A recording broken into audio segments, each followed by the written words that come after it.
राजा वीर केतु के जन्मोत्सव की तैयारियां पूरे राज्य में धूमधाम से चल रही थीं। नीलकुंड के दरबार में वर्षों बाद ऐसा उल्लास फैला था।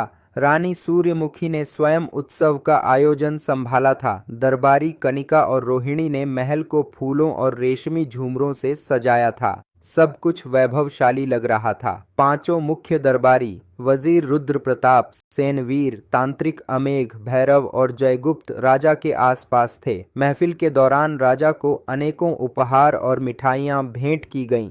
रात्रि भोज के समय सबने एक साथ भोजन किया, लेकिन भोजन के कुछ समय बाद ही राजा की तबीयत अचानक बिगड़ने लगी। पहले हल्की चक्कराहट, फिर जी मिचलाना और अंत में राजा अचेत होकर गिर पड़े। पूरे महल में हाहाकार मच गया। रानी सूर्यमुखी ने तुरंत अमेघ को बुलाया, जो जड़ी बूटियों और तंत्र में निपुण था।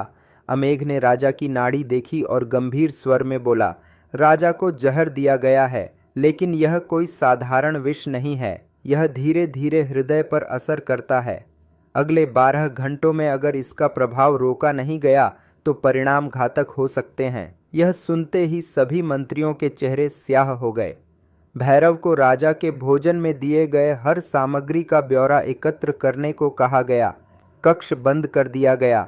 रानी ने आदेश दिया कि इस विषय में कोई बात महल के बाहर न जाए। सैनवीर ने तुरंत सैनिकों को रसोई और रसोइयों को बंदी बनाने का आदेश दिया। जयगुप्त ने भोज में सम्मिलित हर व्यक्ति की सूची तैयार की और उनकी स्थिति के अनुसार उन्हें अलग अलग निगरानी में रखा।